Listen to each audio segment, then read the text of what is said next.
presentamos Perspectiva Bíblica Mundial. Analizaremos temas de relevante interés sobre la verdad presente, que nos ayudará a crecer espiritualmente, mediante la conducción del Ministerio de Sostén Propio, una voz que clama en Venezuela, bajo la dirección del evangelista y conferencista José Barito. Le invitamos a seguir toda la serie.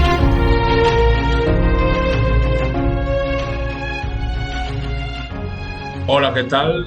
Un placer saludarles en este nuevo tema de nuestra página impresa, el mensaje de los tres ángeles que alumbra toda la tierra. Esta vez estaremos compartiendo con todos ustedes un tema de trascendental importancia que hemos titulado La huida a los montes espirituales. Pero antes quisiera, con este tema que es importante y vital, quisiera elevar una oración al trono de la gracia. Oremos. Padre eterno, le alabo y le doy toda la gloria. Espero, Señor, que este mensaje logre crear conciencia en todo aquel que pueda escuchar, para que definitivamente consiga comprender lo que realmente representa cada uno de los montes que usted anuncia en su santa palabra, y en consecuencia busquen su refugio en cada uno de ellos.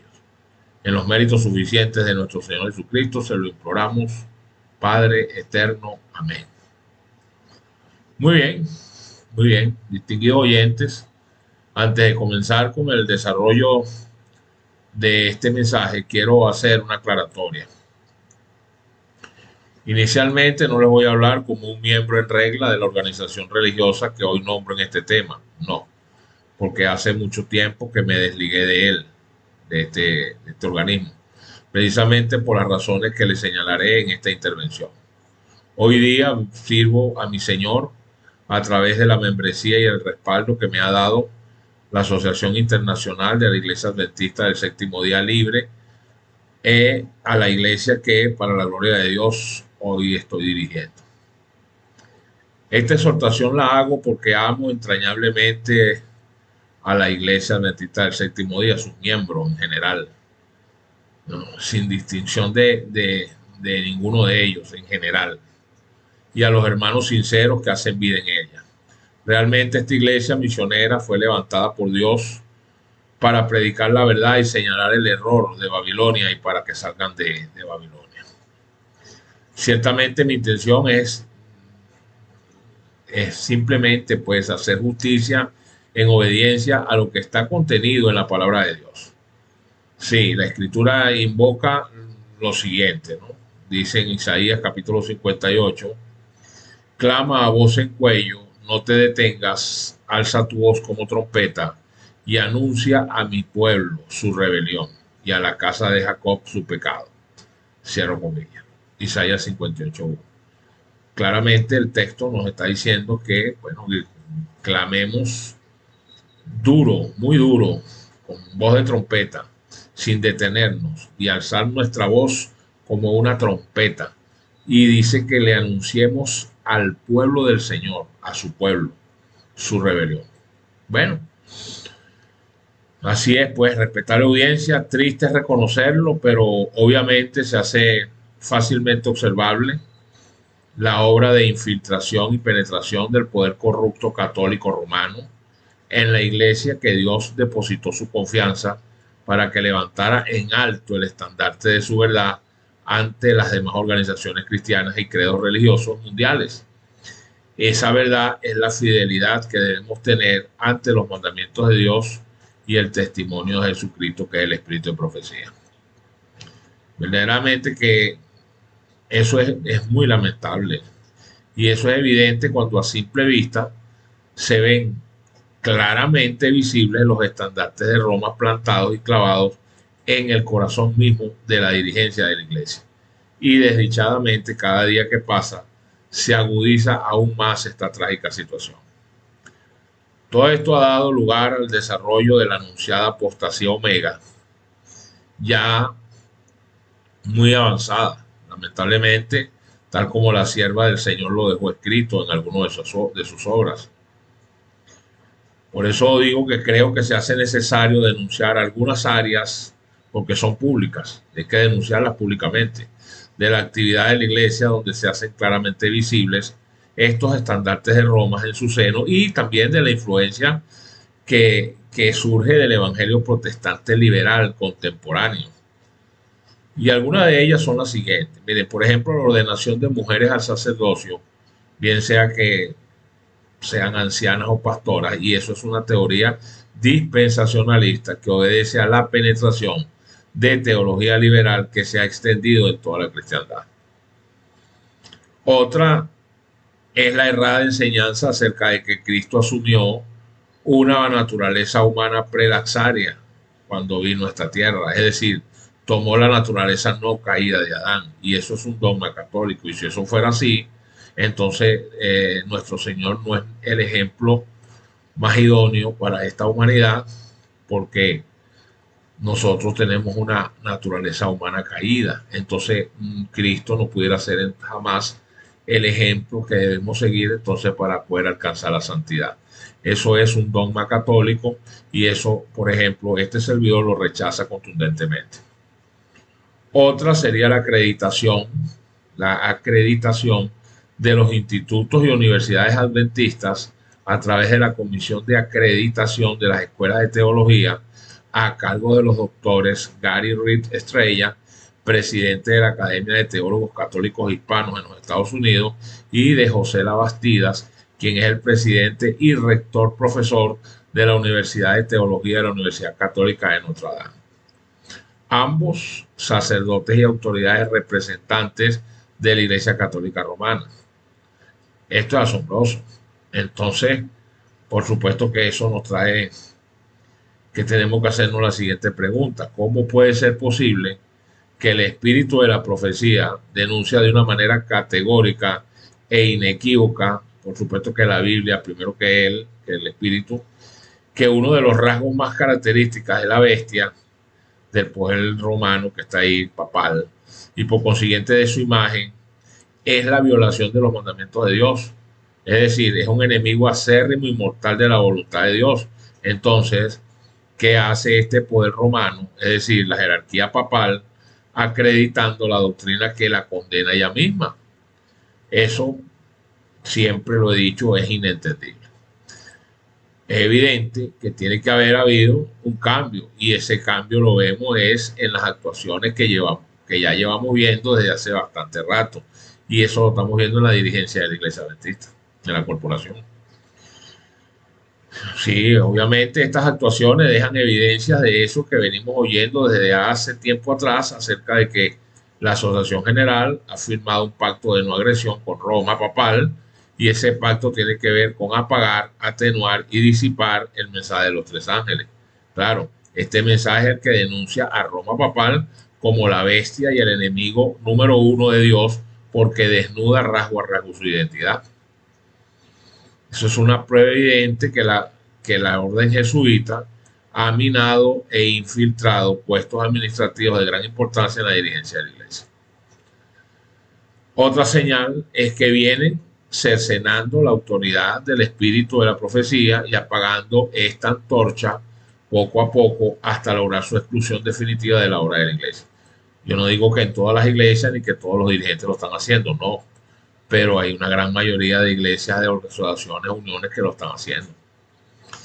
Otra señal es la música en los cultos, cuando vemos que ésta ha sufrido una alteración y una transformación drástica que la ha desvirtuado y la ha metamorfoseado.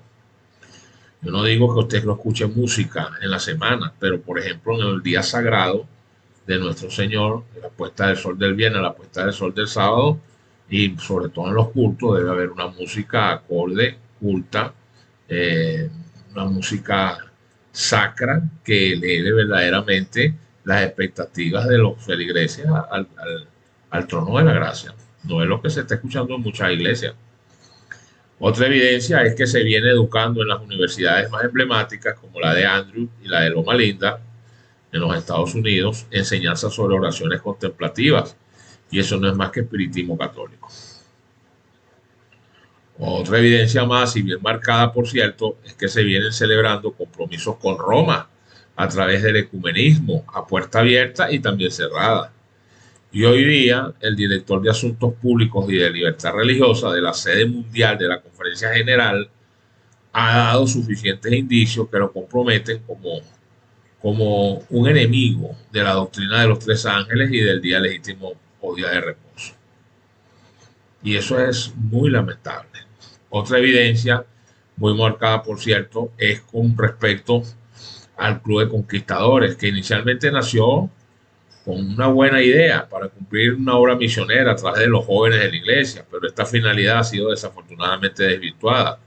Hoy día vemos cómo este organismo se ha convertido en espectáculo sensacionalista, en un show idolátrico y mediático que se viene involucrando con costumbres y culturas paganas y ancestrales totalmente divorciadas de la voluntad de Dios y de la finalidad para la cual fue creado dicho club. Otra bien peligrosa es que la dirigencia mundial ha desestimado el peligro que representa la unión de iglesia y Estado y se ha metido prácticamente en la cama con la bestia que tiene los cuernos de cordero, es decir, los Estados Unidos de América, al recibir donativos de las arcas del gobierno federal. Y finalmente, para no andar mucho en este asunto, voy a cerrar con esta otra evidencia como una de las más emblemáticas de las antes mencionadas, y es la violación flagrante de la libertad de conciencia. Cuando días atrás obligaron a la feligresía a inyectarse contra la fallida pandemia, y una vez que se dieron cuenta que dicha violación podría significar que esta organización como tal fuera demandada por parte de los empleados y afectados, que desgraciadamente muchos de ellos fueron despedidos por no acceder a sus viles pretensiones y respectivamente por los daños ocasionados por dichos pinchazos, vinieron a lavarse las manos y a desligarse de las responsabilidades que tenían que afrontar. Verdaderamente que esto da pena ajena, ver cómo esta organización haya caído tan bajo, tan solo por congraciarse con los responsables de toda esta fatalidad. Ok, una vez que hemos podido entonces visualizar algunas de las actitudes y posiciones que ha asumido la Asociación General y las divisiones, uniones y asociaciones en complicidad, podemos ver acertadamente los estandartes entonces de Roma. Y esta es la obra de la Roma papal, en la iglesia que nació con la bandera de salvaguardar la voluntad de Dios a través de sus mandamientos. En tal sentido, entonces, ¿cuál sería mi recomendación? Porque si estamos señalando el problema, debemos dar la solución o parte de la solución, si no seríamos parte del problema. Indiscutiblemente que todo aquel que hace vida y se encuentre dentro de la institución deberá huir a los montes. Ese es el tema central que llevamos hoy, huir a los montes, ¿no? Pero así como esa huida literal será recién o está en proceso, ahora con esto del decreto dominical, es decir, en el segundo cumplimiento de esta señal en el tiempo del fin, ahora huir a los montes significa una huida espiritual a los montes bíblicos, los que representan las doctrinas fundamentales de la palabra de Dios. A eso me refiero, porque hemos entendido que a las alturas del juego, cuando está a punto de ser ya casi decretada la ley dominical, no sabemos cuándo, pero está en proceso, ya la gente debiera tener ya, por ejemplo, marcada su posicionamiento en el campo, porque de repente va a llegar la orden y la gente ya debiera tener su pedazo de terreno, ¿no? Donde para poder subsistir el tiempo que viene. Pero ya cuando hablamos de estos montes, estamos hablando de los montes bíblicos. Así como los antiguos discípulos, manteniendo su esencia como pueblo de Dios, se colocaron al margen de la jurisdicción del Sanedrín, así también hoy el pueblo que ha sido sometido a estos falaces dirigentes y cómplices que permanecen callados porque sencillamente están conservando una posición cobarde para que no los despidan y pierdan los recursos económicos que devengan por su servicio, los hombres y mujeres fieles de Dios deben romper filas con estos dirigentes y deben entender que la sana doctrina se lleva en la sangre y en el corazón. Dios no salvará instituciones eclesiásticas ni sanedrines corruptos. Dios salvará personas que han permanecido fieles y leales a su voluntad. Eso lo puede usted escribir. La Biblia dice que donde estén 2 o 3 congregados en su nombre, en el nombre del Señor, allí estará Él en medio de ellos. Y esa es su iglesia. no es una gran catedral, no es una institución denominacional. No, Él levanta la iglesia cuando cumple su función y se apega a sus mandamientos y a su voluntad, la usa para comunicar salvación a la humanidad y mancomunadamente hacer un trabajo en equipo para lograr la conversión de las personas. Pero cuando la iglesia como institución se pervierte, entonces los miembros leales deben tomar posición. Así que, apreciados hermanos, fieles a Dios, deben tomar una decisión rápida y firme antes de que se desencadene la furia de Dios sobre los impenitentes. Recuerden lo que dice Ezequiel capítulo 9 y lo que dice el Espíritu de Profecía, que este capítulo se va a cumplir literalmente en la iglesia, ¿no?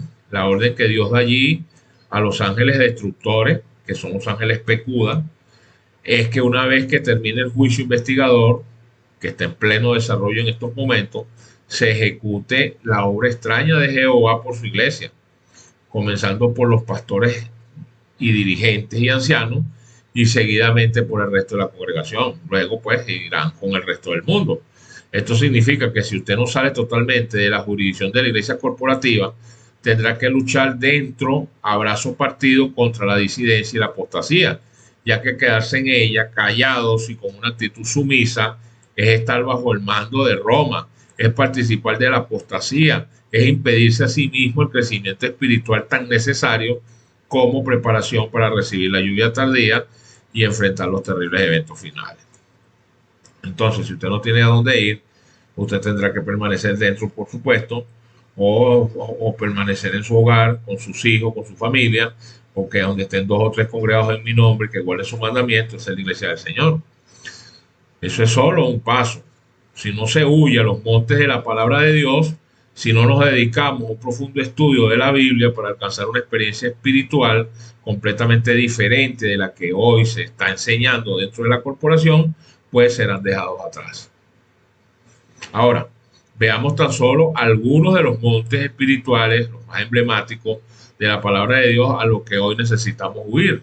Todos, sí, todos necesitamos huir a estos montes. Uno, por ejemplo, el primero, el monte Sinaí.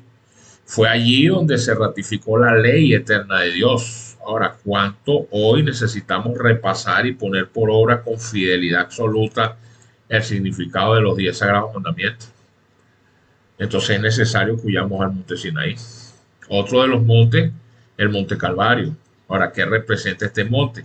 Pues este monte representa el sacrificio infinito de Cristo y su trascendental y glorioso significado. Nada más y nada menos que la justificación de nuestra fe, la ciencia del estudio de la eternidad. Hay un poder extraordinario en la meditación profunda de este tema, acompañado del estudio del Evangelio de Cristo y la oración. Es este tema central de las Escrituras, un tema que nunca se agotará, ni siquiera en la eternidad.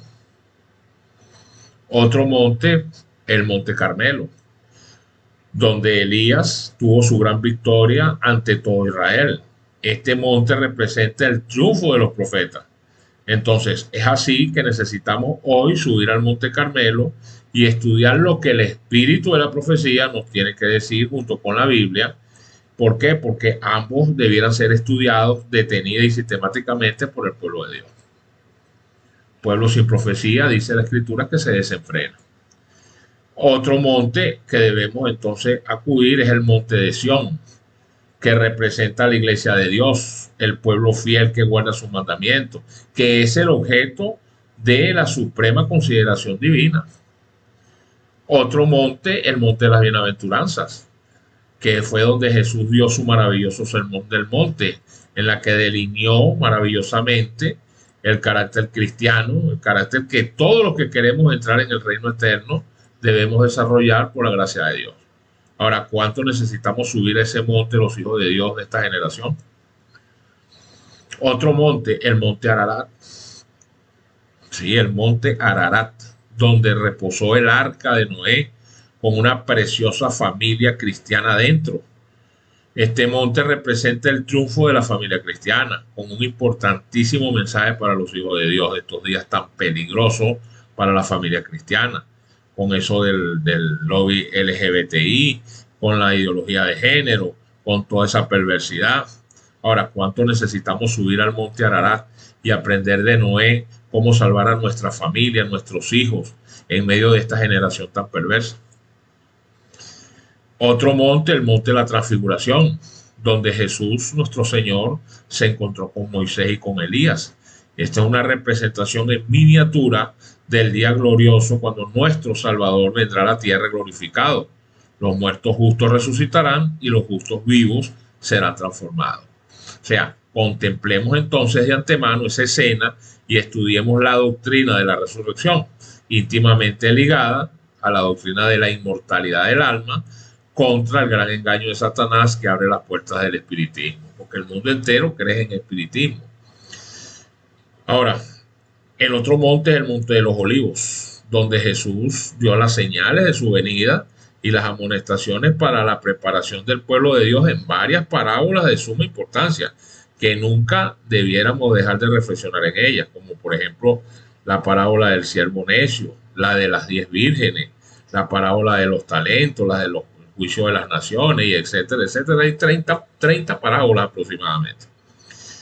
Tenemos el monte Hermón, que representa el amor y la armonía entre los hermanos, tan vital para la vida de la iglesia, como lo expresa el Salmo 133. Y finalmente les nombraré que existen también los montes de Ebal y Gerizim, desde donde se dictaran las bendiciones y las maldiciones divinas, esas que están recogidas en el libro de Deuteronomio, en los capítulos 27 y 28, que representan las promesas de Dios tan esenciales para sostener nuestra fe, asimismo las maldiciones de Dios que nos advierten de las serias consecuencias del pecado para que nos aferremos al Señor y a sus caminos, porque el pecado es transgresión de la ley. La ley de Dios son sus mandamientos. Cuando nos apartamos de sus mandamientos, entonces lastimosamente vamos a caer en ese cúmulo de maldiciones que expresa Deuteronomio 28. Y es así, pues hay varios montes más en la Biblia, representando cada uno de ellos una doctrina específica de la palabra de Dios, que en estos días finales, especialmente al ver la lamentable obra de Roma en nuestra iglesia y la influencia que ejerce en el mundo entero, aunado a sus tentáculos que tiene clavados a la gran mayoría de iglesias protestantes, debiéramos estudiar con fervor. Si todo ello lo cumplimos con ese fervor que les acabo de anunciar, eso a su vez creará un reavivamiento en el pueblo de Dios, el tan necesario y anunciado reavivamiento que esperamos, que es la mayor necesidad de la iglesia, que traerá consigo la indispensable lluvia tardía, el poder del Espíritu Santo, a través del poder del Espíritu Santo, pues, para la terminación de la obra de Dios en esta tierra.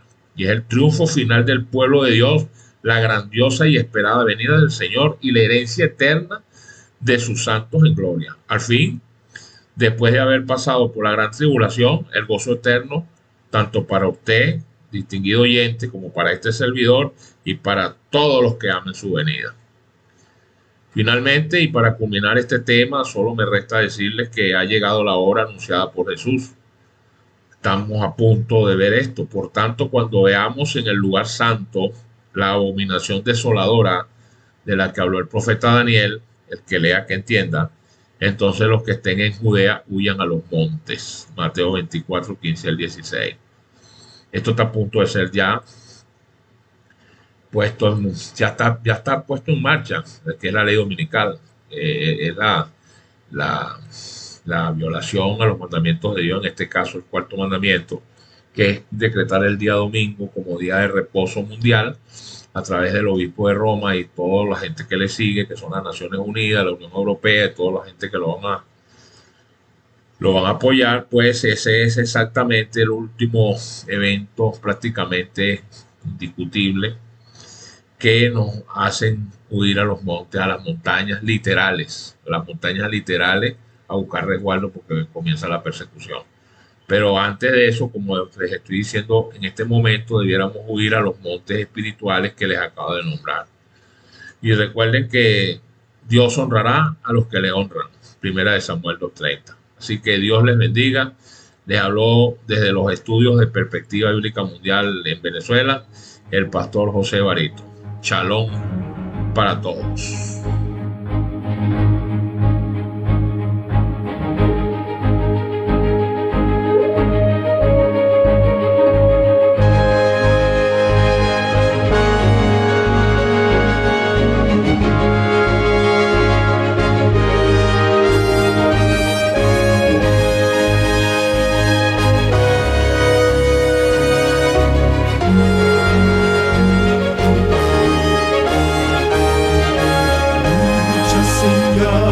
Mostrándonos están